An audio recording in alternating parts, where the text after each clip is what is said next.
Hi hello வணக்கம் நண்பர்களே, welcome to my channel. நம்ம சேனலை இப்போ தான் விசிட் பண்ணுறீங்க அப்படின்னா பக்கத்தில் இருக்க அந்த சிவப்பு கலர் பட்டனை தட்டிக்கோங்க, பக்கத்தில் இருக்க பெல் ஐக்கானையும் தட்டிக்கோங்க. அப்போ தான் நான் போடுற வீடியோஸ் எல்லாமே உங்களுக்கு அப்டேட் ஆகும். இன்றைக்கி பார்த்திங்கன்னா டே ரொம்ப சூப்பராக ஸ்டார்ட் ஆகிருக்குங்க. நல்லா மழை பெய்யுது ஜோராக. இந்த மழையில் நம்ம சுட சுட ஹாட்டாக ஒரு பக்கோடா சாப்பிட்டா எப்படி இருக்கும் வாங்க நம்ம ட்ரை பண்ணலாம். பெரிய வெங்காயம் பார்த்திங்கன்னா தேவையான அளவு கட் பண்ணி எடுத்து வச்சுக்கோங்க. அதுக்கப்புறம் தேவையான அளவு பச்சை மிளகாய் கட் பண்ணி எடுத்து வச்சுக்கோங்க. அதுக்கப்புறம் கறிவேப்பிலை, கொத்தமல்லி இலை நான் கட் பண்ணி எடுத்துட்டேன். மிளகாய் தூள் காரத்துக்கு தகுந்த மாதிரி எடுத்துக்கலாம்.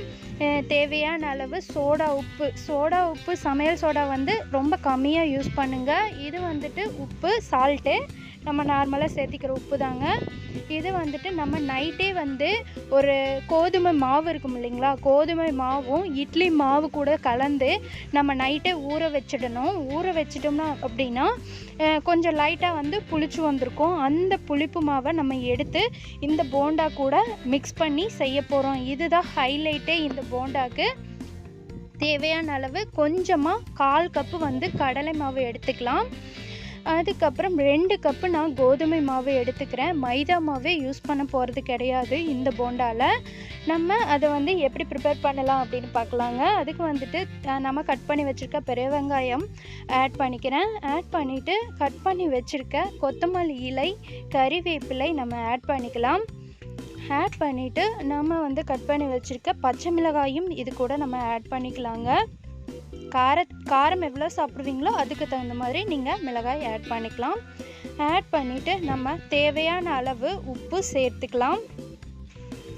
கொஞ்சமாக சோடாப்பு நம்ம சேர்த்துக்கலாங்க. போண்டா நல்லா பொல்லி நல்லா கிறிஸ்பியாக கிடைக்கிறதுக்காக நம்ம சோடாப்பு தேவையான அளவு சேர்த்துக்கலாம். அதிகமாக சோடாப்பு சேர்த்துக்காதீங்க, ஹெல்த்துக்கு நல்லதில்லை. ஸோ நம்ம கலக்கி வச்சுருக்க அந்த மாவை கோதுமை மாவும் இட்லி மாவும் கலக்கி வச்சுருக்கிறத நம்ம இதில் ஆட் பண்ணிடலாம். ஆட் பண்ணதுக்கப்புறம் இதில் தேவையான அளவு மிளகாய் தூள் நம்ம ஆட் பண்ணிக்கலாங்க. இந்த கப்பில் 2 கப் கோதுமை மாவு நம்ம சேர்த்துக்கலாம். மைதா மாவு நம்ம இந்த போண்டாக்கு யூஸ் பண்ண போகிறது கிடையாது. இதில் இந்த கப்பில் 1/4 கப்பு நம்ம கடலை மாவு சேர்த்துடலாம். சேர்த்துட்டு கொஞ்சமாக தண்ணீர் விட்டு நல்லா பக்கோடா போடுற பதத்துக்கு இந்த அளவுக்கு நல்லா கரைச்சிடலாங்க. பக்கோடா பதத்துக்கு நம்ம கரைச்சாச்சு. இப்போ எண்ணெயும் நல்லா காஞ்சிடுச்சுங்க. இதுக்கு நான் கல்லெண்ணெய் தான் எடுத்திருக்கேன். நம்ம கரைச்சி வச்சுருக்க மாவை சின்ன சின்ன துண்டுகளாக நம்ம எண்ணெயில் ஆட் பண்ணிடலாங்க. ஆட் பண்ணதுக்கப்புறம் நல்லா எண்ணெயில் முங்கணும், அந்த அளவுக்கு எண்ணெய் எடுத்துக்கணும். நல்லா பார்த்திங்கன்னா 2 சைடும் வேகணும். நல்லா திருப்பி விடுங்க. திருப்பி விட்டிங்க அப்படின்னா நல்லா வெந்துடும்.